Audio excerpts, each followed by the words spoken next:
दोस्तों स्वागत है आपका बिहार न्यूज में। दोस्तों मैं हूं फिरदौस गनी और आप देख रहे हैं केडीबी लाइव।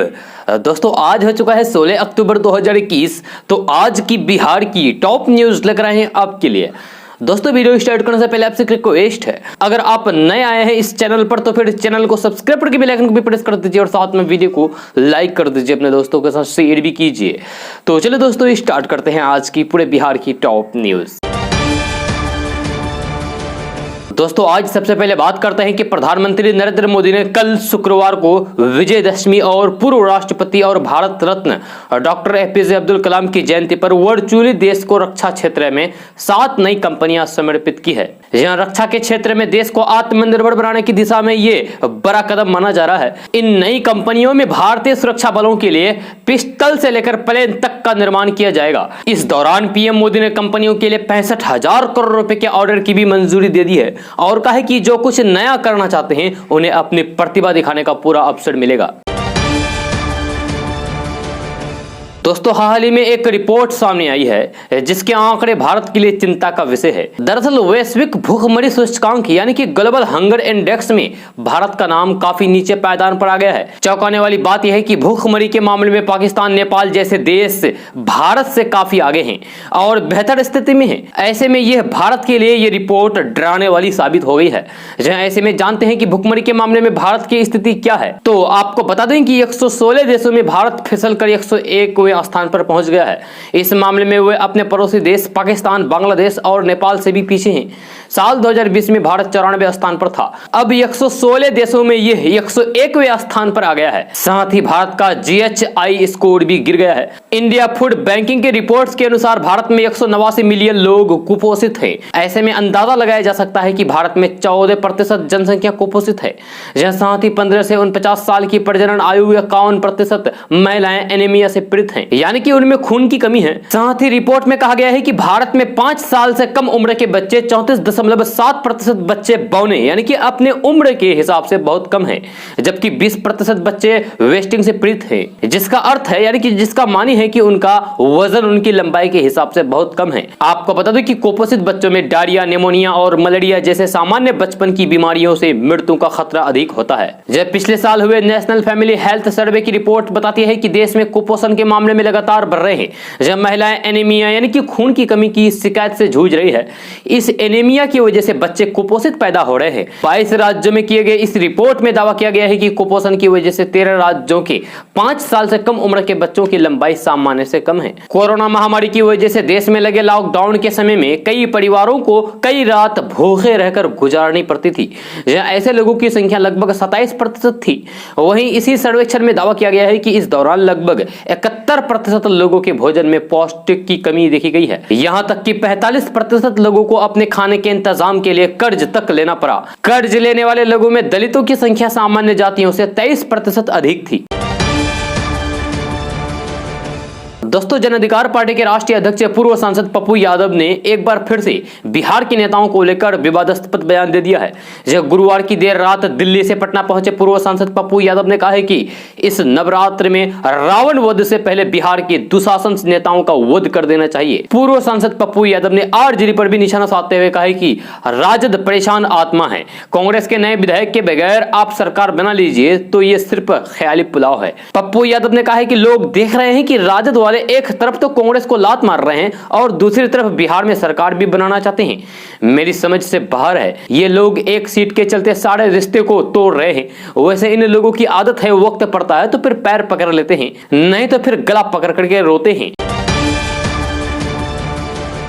कल नवरात्रि का समापन विजयदशमी था। 9 दिनों की नवरात्रि की समाप्ति के साथ ही दशहरे का पावन पर्व मनाया जाता है। इस मौके पर बिहार के मुख्यमंत्री नीतीश कुमार और नेता प्रतिपक्ष तेजस्वी यादव ने भी समस्त प्रदेशवासियों को विजयदशमी की शुभकामनाएं भी दी है। बिहार के मुख्यमंत्री नीतीश कुमार ने विजयदशमी की शुभकामनाएं देते हुए लिखा है कि विजयदशमी का पर्व असत्य पर सत्य की विजय का प्रतीक है। सभी को इस शुभ अवसर पर हार्दिक बधाई एवं शुभकामनाएं। वही नेता प्रतिपक्ष तेजस्वी यादव ने भी प्रदेशवासियों को यानी कि बिहार वासियों को शुभकामनाएं दी है। तेजस्वी यादव ने ट्वीट करते हुए लिखा है कि बुराई, लोभ और अत्याचार पर अच्छाई, सद्भाव और सदाचार की विजय के प्रतीक विजयदशमी एवं दशहरा की सभी देशवासियों को हार्दिक शुभकामनाएं।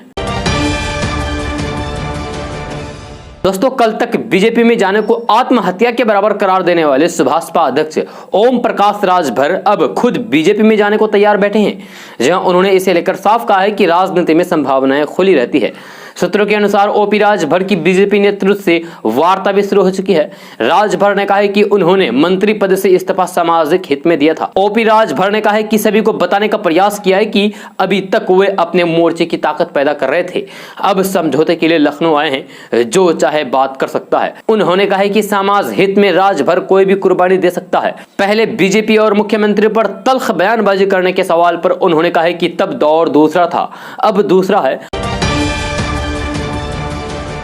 दोस्तों कहते हैं कि किसी भी काम में लगन के आगे कोई भी बाध्यता मायने नहीं रखती है। जी हाँ, पूर्णिया प्रखंड क्षेत्र के मेहंदी गांव के किसान नंद किशोर मंडल के पुत्र मिष्ठू कुमार ने गरीबी से जूझते हुए कुछ ऐसा ही कर दिखाया है। इंटर साइंस के छात्र मिष्ठू ने चाय बनाने वाली ऐसी डिवाइस तैयार किया है जो मोबाइल के इशारों पर चलेगी। चीनी बगैर 1 कप से 8 कप तक चाय मोबाइल के इशारों पर बनकर तैयार हो जाएगा। जहां इस डिवाइस को बनाने में लगभग 3000 रुपए की लागत आई है। मिष्ठू ने बताया है कि जब लॉकडाउन लगा तब लगा कि उसकी प्राइस चौपट हो जाएगी तथा वह अपने लक्ष्य को प्राप्त नहीं कर पाएगा। उसकी अंग्रेजी छोड़कर बाकी विषय बहुत अच्छी है। उसके पिता मवेशी पालते हैं, दूध को घर घर पहुंचाने में उन्हें काफी परेशानी होती है। इसीलिए उसके मन में जिज्ञासा पैदा हुई कि क्यों नहीं वो एक ऐसा डिवाइस तैयार करे जो घर से ही रिमोट से संचालित होकर के घर घर जाकर दूध पहुंचा दे।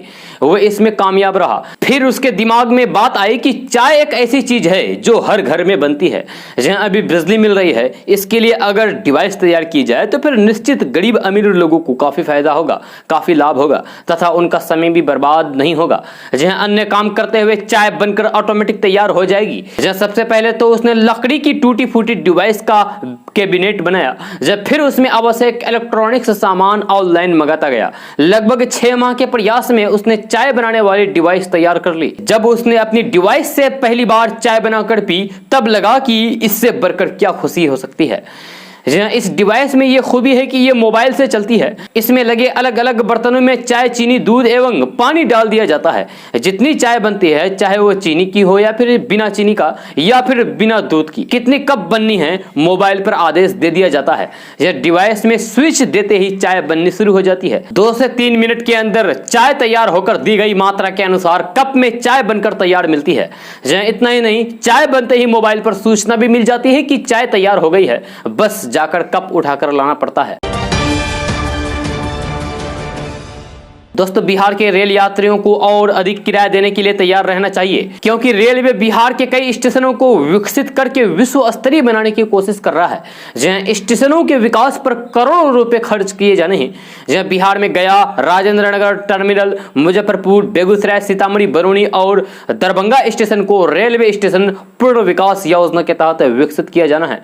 जहां रेलवे की योजना है कि स्टेशनों के पूर्ण विकास में खर्च होने वाली राशि रेल यात्रियों से वसूली जाए। इसके लिए स्टेशनों से यात्रा शुरू और खत्म करने वाले यात्रियों से यूजर्स चार्ज वसूला जाए। रेलवे स्टेशन पूर्ण विकास योजना में शामिल ठहराव के लिए ये यूजर्स चार्ज अलग अलग श्रेणियों में यात्रा के लिए अलग अलग होगा। सामान्य श्रेणी के यात्रियों को कम पैसे, जबकि अन्य श्रेणी की यात्रियों को यात्रा के लिए अधिक पैसे यूजर्स चार्ज के रूप में देने होंगे।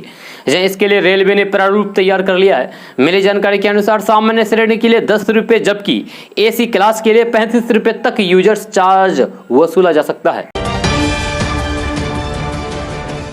दोस्तों बांग्लादेश में दुर्गा पूजा कार्यक्रम के दौरान भड़की हिंसा की पीएम शेख हसीना ने तीखी आलोचना की है।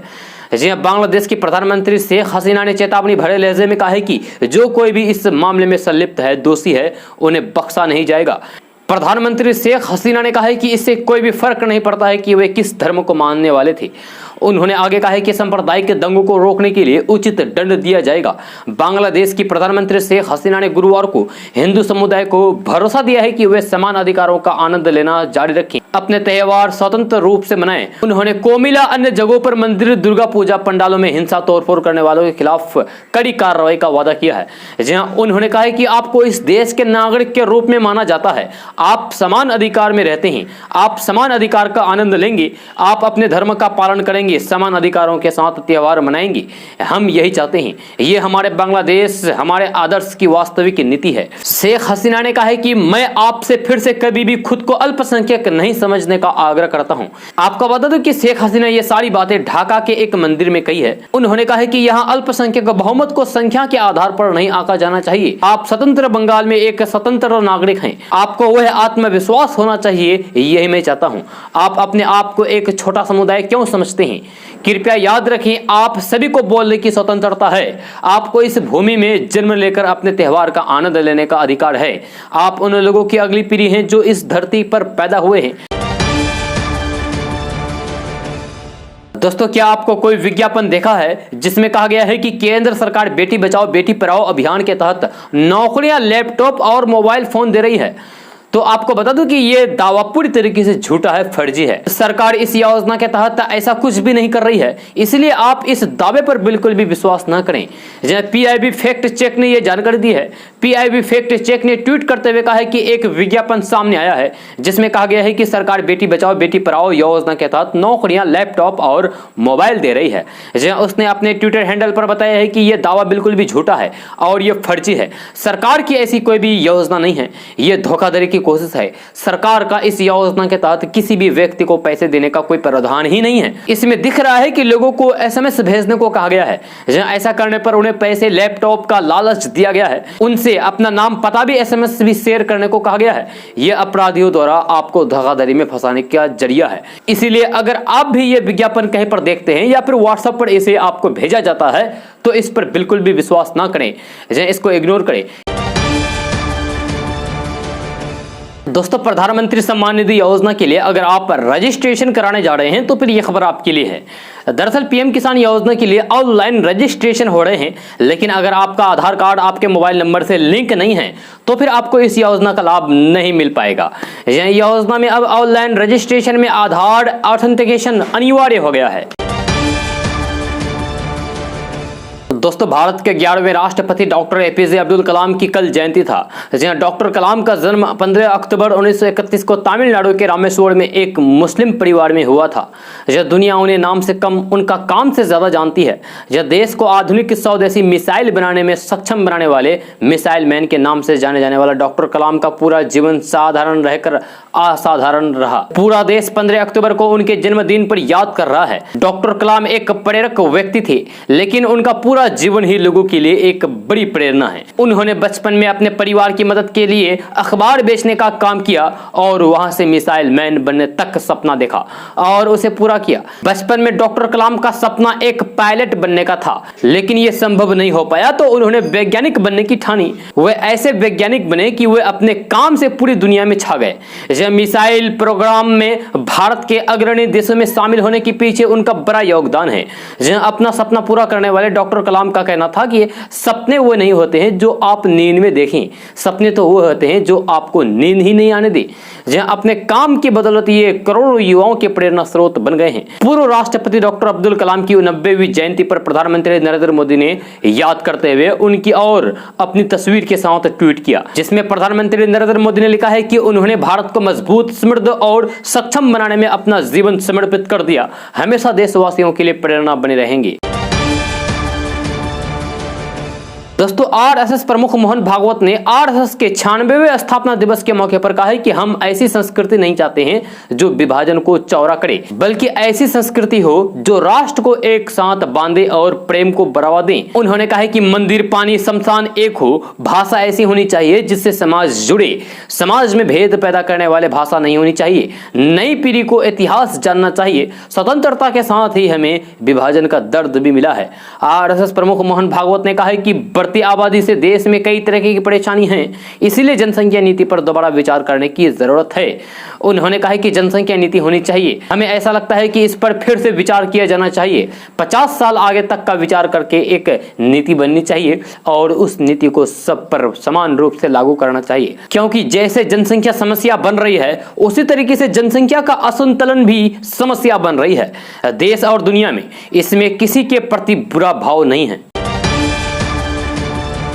दोस्तों, केंद्रीय मंत्री रहे रामविलास पासवान की पत्नी रीना पासवान ने अपने देवर और केंद्रीय मंत्री पशुपति कुमार पारस के खिलाफ पहली बार मुंह खोला है। मीडिया से बात करते हुए रीना पासवान ने कहा है कि केवल मंत्री बनने के लिए पारस ने पार्टी यानी कि एलजेपी को तोड़ दिया। उन्होंने कहा है कि 44 साल तक परिवार के साथ रहने के बाद अब मुझे पति का साथ क्या संबंध था यह बताना पड़ रहा है।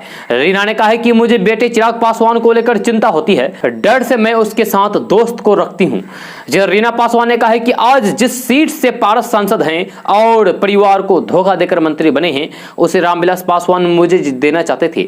उन्होंने बताया कि रामविलास पासवान की इच्छा थी कि हाजीपुर सीट से मैं चुनाव लड़ूं। रामविलास पासवान ने मुझे मनाने की काफी कोशिश की पर मैं नहीं मानी। तब पशुपति कुमार पारस हाजीपुर से चुनाव लड़े और जीती। रीना पासवान ने कहा है कि मैं कभी भी राजनीति में नहीं आना चाहती, लेकिन पारस के मन में केंद्र में जाने की महत्वाकांक्षा थी तो उन्हें बताना चाहिए। केवल मंत्री बनने के लिए उन्होंने चोरों की तरह रातों रात पार्टी को तोड़ दी। दोस्तों, सीबीएसई से साल 2004 से पहले 10वीं और 12वीं की परीक्षा दे चुके पूर्व छात्रों का अब उनकी मार्कशीट, माइग्रेशन सर्टिफिकेट और पास सर्टिफिकेट के लिए बोर्ड के चक्कर नहीं लगाने होंगे। ऐसे लोगों को अब ये सब एक ही क्लिक पर घर बैठे ही प्राप्त हो जाएगा। सीबीएसई साल 1975 से 2004 तक के रिकॉर्ड को डिजिटल करने जा रहा है। जब सीबीएसई जल्द ही साल 1975 से 2004 तक के परीक्षा संबंधित रिकॉर्ड को डिजिटल करने जा रहा है। जहां अभी तक साल 2004 से 2021 तक का 10वीं 12वीं का रिजल्ट डाटा ऑनलाइन उपलब्ध है। जब सीबीएसई से परीक्षा पास कर चुके पूर्व छात्रों के साथ अक्सर ऐसा होता है कि उन्हें नौकरी या फिर किसी कार्य के लिए दस्तावेजों की जरूरत होती है, लेकिन खो जाने के कारण वे दस्तावेज उपलब्ध नहीं करा पाते हैं। ऐसे में उन्हें बोर्ड से डुप्लीकेट दस्तावेज निकालने पड़ते हैं। जब डुप्लीकेट दस्तावेज प्राप्त करने में समय अधिक लगता है। जब ऐसे में बोर्ड ने छात्रों के हित में 1975 से 2004 तक के परीक्षा से संबंधित दस्तावेजों को ऑनलाइन उपलब्ध कराने का निर्णय लिया है। यह सब डिजी लॉकर में उपलब्ध करा दिए जाएंगे। दोस्तों, प्रधानमंत्री नरेंद्र मोदी, राष्ट्रपति रामनाथ कोविंद, गृह मंत्री अमित शाह और रक्षा मंत्री राजनाथ सिंह ने विजयादशमी पर देशवासियों को हार्दिक शुभकामनाएं दी है। जहां प्रधानमंत्री नरेंद्र मोदी ने ट्विटर पर शुभकामनाएं संदेश में लिखा है कि विजयादशमी के पावन अवसर पर आप सबको अनंत शुभकामनाएं। जहां वहीं अमित शाह ने ट्विटर में लिखा है कि समस्त देशवासियों को विजयादशमी की हार्दिक शुभकामनाएं। वहीं पर रक्षा मंत्री ने लिखा है कि विजयादशमी के पावन पर्व पर आप सबको हार्दिक शुभकामनाएं। दोस्तों, हर किसी का सपना होता है कि वे एक शानदार शहर में अच्छी तरीके से रहकर जीवन व्यतीत करें। जहां ऐसे में यह जानना जरूरी हो जाता है कि हम जिस शहर में रहते हैं वहां के लोग और माहौल कैसा है। इसके लिए एक ऑनलाइन सर्वे कराने वाली वेबसाइट ने दुनिया भर में सर्वे किया है। इस सर्वे के मुताबिक भारत की सबसे खुशहाल सिटी चंडीगढ़ को बताया गया है। इस नए सर्वे में दुनिया के 20 शहरों को चुना गया है, जिसमें से भारत के 5 शहर है। जहां यूनाइटेड किंगडम यानी कि यूके की ऑनलाइन मार्गेज एडवाइजर ने पूरी दुनिया के शहरों पर स्टडी की है। इस स्टडी में भारत के कुल 5 शहरों को चुना गया है। इन 5 शहरों में चंडीगढ़, सूरत और मुंबई को शामिल किया गया है। दरअसल पूरी दुनिया के शहरों की स्टडी करने पर भारत के चंडीगढ़ शहर को 5वां स्थान मिला है। घर खरीदने और खुशहाल जीवन के मामले में पूरी दुनिया में चंडीगढ़ 5वें नंबर पर आता है। जहां साथ ही भारत 5 शहरों की सूची में चंडीगढ़ टॉप पर है, वही मुंबई 4वें नंबर पर है। इस सर्वे के मुताबिक घर खरीदने के हिसाब से स्पेन का बार्सिलोना सबसे अच्छा शहर बताया गया है। दुनिया के पूरे 20 खुशहाल शहरों में से बार्सिलोना पहले नंबर पर रहा है। दोस्तों, बिहार में मौसम का मिजाज एक बार फिर से बदलने वाला है। जब बिहार में बारिश का सिलसिला शनिवार से फिर से शुरू होने की उम्मीद है, यानी कि आज से। पटना के मौसम विज्ञान केंद्र ने आज से 18 अक्टूबर के बीच बिहार के सभी हिस्सों में हल्की या फिर मध्यम दर्जे की बारिश होने की संभावना जताई है। जब 16 अक्टूबर से यानी कि आज से कुछ क्षेत्र में हल्की बारिश की शुरुआत होगी। जब 17 अक्टूबर को बारिश वाले इलाकों में और इसकी तीव्रता में वृद्धि होगी। जहां 18 अक्टूबर को बिहार के उत्तर पश्चिमी, दक्षिणी पश्चिमी और दक्षिणी मध्य हिस्सों में सभी जिलों में बारिश हो सकती है। मौसम विभाग के दिल्ली केंद्र के मुताबिक 18 तारीख को बिहार में तेज बारिश हो सकती है। यह मौसम विज्ञान केंद्र के मुताबिक दक्षिण पश्चिमी मानसून फिलहाल तेलंगाना, महाराष्ट्र, कर्नाटक और मध्य अरब सागर में सक्रिय है। मानसून धीरे धीरे इन इलाकों से भी लौट रहा है। फिलहाल बंगाल की खाड़ी से उत्तरी हिस्सों में कम दबाव का क्षेत्र बना हुआ है। इसके चलते आसपास के इलाकों में मौसम में बदलाव होने की उम्मीद है। मौसम विज्ञान विभाग ने 17 और 18 अक्टूबर के बीच येलो अलर्ट जारी किया है। इस दौरान हल्की बारिश के साथ ही बिजली चमकने में गरज और वज्रपात की भी संभावना जताई है। मौसम पूर्वानुमान के मुताबिक 16 अक्टूबर को सुपौल, अररिया, किशनगंज, मधेपुरा, सहरसा, भागलपुर, बांका, जमुई, मुंगेर और खगड़िया जिले के 1-2 हिस्सों में बारिश के आसार हैं। 18 अक्टूबर को पटना, गया, नालंदा, शेखपुरा, बेगूसराय, लखीसराय, जहानाबाद, बक्सर, भोजपुर, रोहतास, भभुआ, औरंगाबाद और अरवल जिले में अनेक स्थानों पर बारिश के आसार हैं। दोस्तों, कल विजयदशमी था। बुराई पर अच्छाई की जीत के प्रतीक के तौर पर हम विजयदशमी का त्यौहार मनाते हैं, लेकिन बिहार में अपराध की घटनाओं को लेकर नेता प्रतिपक्ष तेजस्वी यादव ने मुख्यमंत्री नीतीश कुमार से सीधा सवाल पूछ डाला है। शारदीय नवरात्र के अंतिम दिन दरभंगा में पुजारी की हत्या को लेकर नेता प्रतिपक्ष तेजस्वी यादव ने बिहार सरकार पर जोरदार हमला बोला है। यह तेजस्वी यादव ने नीतीश सरकार को जबरदस्त तरीके से घेरते हुए सुशासन पर सवाल खड़े किए हैं। नेता प्रतिपक्ष तेजस्वी यादव ने ट्वीट करते हुए लिखा है कि नवमी के दिन दरभंगा के कंकाली मंदिर के मुख्य पुजारी राजीव झा की बदमाशों ने हत्या कर दी। बिहार में सत्ता संरक्षित अपराध की गंगा बह रही है। हर दिन बिहार में सैकड़ों हत्याएं होती है, लेकिन कोई जंगल राज नहीं बोलेगा, क्योंकि जेडीयू और बीजेपी के दुशासनी राज में हेडलाइन मैनेजमेंट का खेल चल रहा है। दरभंगा में पुजारी की नृशंस हत्या के मामले को लेकर आरजेडी हमलावर हैं। जहां आरजेडी ने स्पष्ट तौर पर कहा है कि दुर्गा पूजा के दौरान बिहार में अपराधियों का मनोबल जिस तरीके से बढ़ रहा है, वह बता रहा है कि पुलिस प्रशासन का एक बाल खत्म हो चुका है। दोस्तों, बिहार में पंचायत चुनाव के कारण शिक्षक नियोजन की प्रक्रिया बाधित है। यह बात शिक्षा मंत्री ने भी स्वीकार की है। यह शिक्षा मंत्री विजय कुमार चौधरी ने बताया है कि पंचायत चुनाव के कारण शिक्षक नियोजन की प्रक्रिया प्रभावित है, जबकि शिक्षा विभाग शिक्षक नियोजन प्रक्रिया को जल्द से जल्द पूरा करना चाहता है। इसीलिए विभाग ने राज्य निर्वाचन आयोग की शिक्षक बहाली की बची हुई प्रक्रिया जल्द पूरी करने की अनुमति की मांग की है। जहां उन्होंने बताया है कि आयोग से अनुमति मिलते ही शिक्षक बहाली की प्रक्रिया जल्द पूरी कर ली जाएगी। शिक्षा मंत्री विजय कुमार चौधरी ने बताया है कि अभी छठे चरण की नियुक्ति प्रक्रिया चल रही है, जहां इसके बाद 7वें चरण की शिक्षक बहाली प्रक्रिया शुरू होगी। दोस्तों, बॉलीवुड के बादशाह शाहरुख खान के बेटे आर्यन खान नशीले पदार्थ मामले में गिरफ्तार हैं। जब बीते दिन उनकी जमानत पर सुनवाई करते हुए कोर्ट ने फैसले को 20 अक्टूबर तक के लिए सुरक्षित रखा है। वहीं अब कांग्रेस नेता अधीर रंजन चौधरी ने आरोप लगाया है कि लखीमपुर खीरी में हुई घटना से ध्यान भटकाने के लिए आर्यन खान की गिरफ्तारी को बढ़ाकर दिखाया जा रहा है। दरअसल बीते दिन अधीर रंजन चौधरी ने ट्वीट करते हुए आरोप लगाया है कि जिस तरीके से आर्यन खान की गिरफ्तारी को बढ़ाकर दिखाया जा रहा है, उससे साफ है कि लखीमपुर खीरी में जिस तरीके से शांतिपूर्ण प्रदर्शन कर रहे लोगों पर हमला हुआ, उसको दबाने का काम किया जा रहा है। आपको बता दूं कि नशीले पदार्थ मामले में गिरफ्तार आर्यन खान को गुरुवार को बीते दिन जमानत नहीं मिली। जहां आर्यन खान को अब कम से कम 6 दिन और आर्थर रोड जेल में ही रहना पड़ेगा। दोस्तों, भारत के अधिकतर शहरों में पेट्रोल तो पहले ही 100 रुपए प्रति लीटर के पार चला गया था। लगातार बढ़ रही कीमतों की वजह से डीजल ने भी अब शतक मार दिया है, जबकि भारत के पड़ोसी देशों जैसे नेपाल, श्रीलंका, पाकिस्तान, बांग्लादेश, भूटान में यहां से काफी सस्ता पेट्रोल बिक रहा है। नतीजा यह हुआ कि नेपाल के सीमावर्ती क्षेत्र पर बसे इलाकों के लोगों के लिए नेपाली पेट्रोल पंप वरदान साबित हो रहा है। पेट्रोल डीजल के लिए भारतीय सीमाई इलाके के लोग सीमा से लगे नेपाली पेट्रोल पंपों से 2 पहिया वाहन और 4 पहिया वाहनों को लेकर पहुंच रहे हैं। इसको लेकर जब एक नेशनल न्यूज चैनल की टीम सीतामढ़ी जिले के सोनवर्षा से सटे सरलाही जिले की मलंगवा बॉर्डर पर पहुंची, तो वहां पेट्रोल पंप पर भारतीय नंबर की गाड़ियों की कतार लगी थी और पूछने पर लोगों ने बेझिझक बताया है कि कीमत में काफी अंतर होने के कारण वे नेपाल में तेल लेने आते हैं। जे नेपाली पेट्रोल पंप कर्मी वरुण कुमार गोसाई ने बताया है कि आज की भीड़ तो कुछ भी नहीं है। भारत में नवमी के मेले के कारण भीड़ कम है, वरना अन्य दिनों में लंबी कतारें के कारण तेल देने में उन्हें परेशानी होती है। दूसरी ओर भारतीय सीमा से सटे पेट्रोल पंप बंद होने के कगार पर हैं, क्योंकि वहां पर सन्नाटा पसरा हुआ है। पेट्रोल कर्मियों की माने तो फिलहाल पेट्रोल पंप के कई मालिक तो उनकी वेतन देने की भी स्थिति में नहीं है, और ये सब बॉर्डर खुलने से पहले छुप छुपा के चल रहा था, अब तो खुलेआम चल रहा है।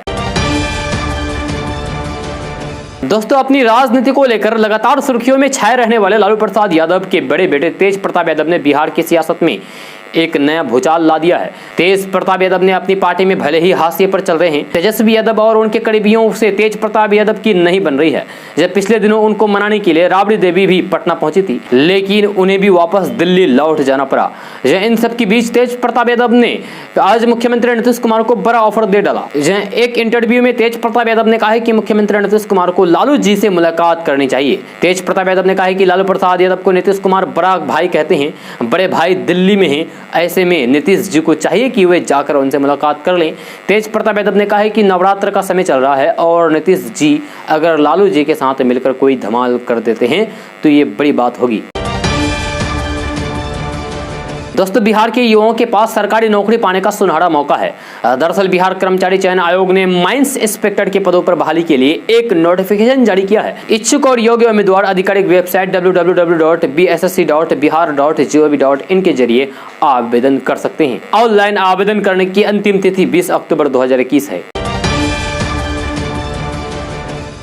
दोस्तों, बिहार में बिजली चोरी रोकने के लिए कंपनी लगातार सख्ती बरत रही है और नई कोशिशें कर रही है। यह पिछले दिनों बिजली कंपनियों की ओर से कई उपभोक्ताओं का कनेक्शन काटा गया है। वहीं मीटर बाईपास करके या फिर बिना कनेक्शन बिजली जलाने वालों पर भी कार्रवाई हुई है। कंपनी बिजली की खपत के आधार पर ऐसे उपभोक्ताओं की पहचान करने में जुटी है जहाँ बिजली चोरी का अंदेशा है। जब सत्यापन में ऐसी कई मामले उजागर हुए हैं, अब बिजली कंपनी ने चोरी रोकने के लिए आम लोगों का सहयोग लेने का फैसला किया है और व्हाट्सएप नंबर जारी किया है। जब south Bihar power distribution company limited बिजली चोरी के विरुद्ध लगातार छापेमारी अभियान चला रही है, जहां कंपनी ने अपील की है कि बिजली चोरी की सूचना टोल फ्री नंबर 1912 और व्हाट्सएप नंबर 7033355555 पर दें। पेशु महाप्रबंधक दिलीप कुमार सिंह ने बताया है कि सूचना देने वालों का नाम गुप्त रखा जाएगा। कंपनी की एसटीएफ की टीम छापेमारी करती है। बिजली चोरी पर नियंत्रण के लिए लगातार छापेमारी अभियान चलाया जा रहा है। दोस्तों, बिहार में 2 विधानसभा सीटों में हो रहे उपचुनाव को लेकर आरजेडी के कार्यकर्ताओं को पार्टी अध्यक्ष लालू प्रसाद यादव के पटना आने की उम्मीद थी, लेकिन इसी बीच गुरुवार को राज्य के पूर्व मुख्यमंत्री राबड़ी देवी ने स्पष्ट कर दिया है कि लालू प्रसाद यादव बीमार है, वे अभी पटना नहीं आ पाएंगे। राबड़ी देवी से जब लालू प्रसाद के पटना लौटने के संबंध में पूछा गया तो उन्होंने कहा है कि अभी वे बीमार है, अभी उनका इलाज दिल्ली में चल रहा है, वे अभी बिहार नहीं आ पाएंगे। दोस्तों, राष्ट्रपति रामनाथ कोविंद के पटना आगमन की तैयारी में बिहार सरकार तत्परता से जुट गई है। राष्ट्रपति रामनाथ कोविंद बिहार विधानसभा भवन के शताब्दी समारोह में हिस्सा लेने के लिए आ रहे हैं। इसके लिए बिहार विधानसभा अध्यक्ष विजय सिन्हा ने खास तौर पर मुलाकात करके राष्ट्रपति को न्योता दिया था। इस मौके पर आयोजित कार्यक्रम में सांस्कृतिक प्रस्तुतियों के साथ ही सामूहिक भोज की भी तैयारी है। राष्ट्रपति रामनाथ कोविंद 20 अक्टूबर को पटना आने वाले हैं, जहां वे 2 दिनों तक पटना में रहेंगे। दोस्तों, सरकारी नौकरी की तलाश कर रहे लोगों के लिए पटना सहित देश भर में 3261 पदों पर वैकेंसी निकली है। इसके लिए कर्मचारी चयन आयोग ने अपनी आधिकारिक वेबसाइट पर नोटिस जारी किया है। साथ ही साथ युवाओं से आवेदन मांगे हैं। पदों का विवरण के बारे में बात करें तो कर्मचारी चयन आयोग ने 3261 पदों पर भर्ती को लेकर ऑनलाइन के द्वारा आवेदन आमंत्रित किए हैं। योग्यता की बात करें तो कर्मचारी चयन आयोग के इन पदों पर आवेदन करने के लिए उम्मीदवारों की योग्यता पदों के अनुसार 10वीं 12वीं स्नातक पास निर्धारित किया गया है। आयु सीमा की बात करें तो इन पदों पर आवेदन करने के लिए उम्मीदवारों की आयु सीमा कम से कम 18 साल और अधिक से अधिक 30 साल होनी चाहिए। आयु में छूट की जानकारी आप नोटिस से प्राप्त कर सकते हैं। वहीं पर चयन प्रक्रिया के बारे में बात करें तो कर्मचारी चयन आयोग के इन पदों पर उम्मीदवारों का चयन एग्जाम में प्रदर्शन के अनुसार किया जाएगा। जहां आवेदन प्रक्रिया की बात करें तो अगर आप इन पदों पर आवेदन करना चाहते हैं तो आप कर्मचारी चयन आयोग की आधिकारिक वेबसाइट को विजिट करें और ये वेबसाइट है www.ssc.nic.in/। जहां आवेदन की अंतिम तिथि की बात करें तो आवेदन की अंतिम तिथि 25 अक्टूबर 2021 है। दोस्तों, दिवाली और छठ के मौके पर बिहार आने की चाहत रखने वाले लोगों को रेलवे ने बड़ा तोहफा दिया है। खबर के अनुसार रेलवे ने 16 पूजा स्पेशल ट्रेनों को हरी झंडी दे दी है। यात्रीगण IRCTC की वेबसाइट पर जाकर के ट्रेनों का शेड्यूल चेक कर सकते हैं। आपको बता दें कि त्योहारों के मौके पर यूपी बिहार की ओर जाने वाली ट्रेनों में काफी भीड़ देखने को मिल रही थी। साथ ही साथ यात्रियों को टिकट नहीं मिल पा रहा था। इसी को देखते हुए रेलवे ने पूजा स्पेशल ट्रेन चलाने का ऐलान किया है। दोस्तों, बिहार में बहुत से लोग ऐसे हैं जो पटना, गया, भागलपुर, समस्तीपुर, मुजफ्फरपुर में लोन लेकर घर बनाना चाहते हैं, लेकिन बहुत से लोगों को इस बारे में सही जानकारी नहीं होती है, जिसके कारण लोग लोन लेकर अपना घर नहीं बना पाते हैं। आज इसी विषय में जानने की कोशिश करेंगे कि आप बिहार में लोन लेकर घर कैसे बना सकते हैं। ताजा रिपोर्ट्स के अनुसार प्राइवेट सेक्टर का HDFC बैंक किसी भी शहर में डेवलपमेंट अथॉरिटी द्वारा आवंटित प्लॉट और लीज होल्ड प्लॉट पर घर बनाने के लिए लोन देती है। आप HDFC बैंक से 6.95% की दर से कंस्ट्रक्शन लोन ले सकते हैं। वहीं भारतीय स्टेट बैंक भी अपने ग्राहकों को कंस्ट्रक्शन लोन देती है। आप चाहे तो इस बैंक से भी कंस्ट्रक्शन लोन लेकर अपना घर बनवा सकते हैं। जब ध्यान देने वाली बात यह है कि होम कंस्ट्रक्शन लोन और प्लॉट लोन एक नहीं है। अधिक जानकारी के लिए आप बैंक में जाकर पता कर सकते हैं। जी हां, आपको बता दें कि बैंक घर बनाने के लिए कंस्ट्रक्शन लोन का पैसा एक बार नहीं देती है। आप अपने घर को जैसे जैसे बनाएंगे वैसे वैसे बैंक भी आपको पैसा देती रहेगी। जब किसी भी बैंक के ब्रांच में जाने से पहले बैंक की वेबसाइट पर चेक कर ले कि वे कंस्ट्रक्शन लोन देती है या नहीं। दोस्तों, बिहार के समस्तीपुर से 3 महीना पहले गायब हुई एक बुजुर्ग महिला बनारस के अपना घर आश्रम में मिली है। जब परिवार वाले जिस मां के मिलने की उम्मीद खो चुके थे उसे सामने देखकर खुशी से रो पड़े। जब गुरुवार को आश्रम पहुंचा महिला का बेटा मां को लेकर बिहार रवाना हो गया। समस्तीपुर के कल्याणपुर थाना इलाके की 70 वर्षीय महिला मानसिक अवस्था के कारण 3 महीने पहले अचानक घर से लापता हो गई थी। जब परिवार वालों ने काफी खोजबीन की लेकिन कहीं भी पता नहीं चला। परिवार वाले मान चुके थे कि मां के साथ कोई अनहोनी हो गई है। इधर महिला भटकते हुए बनारस पहुंच गई। जब बनारस के चांदपुर इलाके में सड़क किनारे पड़ी महिला को पुलिस वालों ने 30 जुलाई को अपना घर आश्रम में भेज दिया। जब मानसिक हालात ठीक नहीं होने से महिला कुछ बता भी नहीं पा रही थी। जहाँ आश्रम में लगातार सेवा दवा के बाद महिला ठीक हुई तो अपना नाम और परिवार वालों के बारे में बताया। इसके बाद आश्रम की ओर से समस्तीपुर में कल्याणपुर थाने को इसकी जानकारी दी गई। थाने ने इलाके के मुखिया को बताया। मुखिया ने महिला के बेटे को बताया तो खुशी का ठिकाना ही नहीं रहा। जहां उन लोगों ने आश्रम में बात की और मां को लेने बनारस पहुंच गए। जब बनारस के आश्रम में मां बेटे का आमना सामना हुआ तो दोनों की आंखें छलक पड़ी। दोस्तों, बिहार में क्राइम आउट ऑफ कंट्रोल हो गया है। जब लूट, हत्या, चोरी, डकैती की खबरें रोजाना तो सामने आती ही रहती है। इसके साथ ही चैन स्नैचिंग की खबरें भी लगातार देखने को सुनने को मिल रही है। इसी कड़ी में खबर है कटिहार से, जहां अपराधियों ने सुबह सुबह महिला के गले से चैन खींच ली। जहां घटना सहायक थाना क्षेत्र के हृदयगंज मोहल्ले की बताई जा रही है। पूजा के लिए बेलपत्र तोड़ने निकली महिला से बाइक सवार उच्चकों ने गला से सोने के चैन छीन ली। घटना के बारे में पीड़ित महिला नीलम देवी ने बताया है कि वह प्रतिदिन की तरह सुबह सुबह घर से बेलपत्र तोड़ने निकली थी। इस दौरान मोटरसाइकिल सवार 2 युवक जो मुंह पर मास्क लगाए हुए थे अचानक उनके गला से सोने की चैन खींच ली। जब महिला ने जब विरोध करने और फिर शोर मचाने की कोशिश की तो फिर बदमाशों ने उनको पिस्तल का भय दिखाया और भिड़ाने की कोशिश की और हथियार लहराते हुए फरार हो गए। पीड़ित द्वारा सहायक थाने में इस बात की जानकारी दी गई है। दोस्तों, बिहार में पश्चिमी चंपारण के बघाव में मगरमच्छों ने लोगों की नींद उड़ा दी है। आए दिन कभी सड़कों पर तो कभी रिहायशी इलाकों में लोग मगरमच्छ को घूमते हुए देखते हैं, जिससे स्थानीय लोगों का जीना मुश्किल हो गया है। मगरमच्छ के हमले से एक युवक की मौत भी हो चुकी है। वहीं रेस्क्यू के नाम पर केवल खानापूर्ति की शिकायत आम लोग करते रहते हैं। जी हाँ, बगहा में लोग शाम होते ही घरों के अंदर पैक होने पर मजबूर हो गए हैं। मगरमच्छ गंडक नदी तथा नदी किनारे के नालों से निकलकर रिहायशी इलाकों में घूमने जाते हैं। पिछले महीने ही लोगों ने पाया है कि मगरमच्छ पंचायत निधि से निर्मित PCC सड़क पर घूम रहा है, जिसके बाद लोगों में हरकत मच गया था। जहाँ वहीं मगरमच्छ की दहशत अधिकारियों में भी है। हाल ही में जब जल संसाधन विभाग के अभियंताओं तटबंध का जायजा लेने के लिए निकले थे तो फिर मगरमच्छों ने उन पर हमला बोल दिया था। जहाँ वह किसी तरीके से जान बचाने में सफल रहे। दोस्तों, आज का न्यूज़ बस यहाँ तक। कैसा लगा जरूर अपना सुझाव दीजिएगा नीचे कमेंट बॉक्स में कमेंट करके। अगर आप नए आए इस चैनल पर तो फिर चैनल को सब्सक्राइब करके बेल आइकन भी प्रेस कर दीजिए और साथ में वीडियो को लाइक कर दीजिए, अपने दोस्तों के साथ शेयर भी कीजिए। तो चलिए दोस्तों, फिर मिलते हैं अगले वीडियो में। जय हिंद, जय बिहार।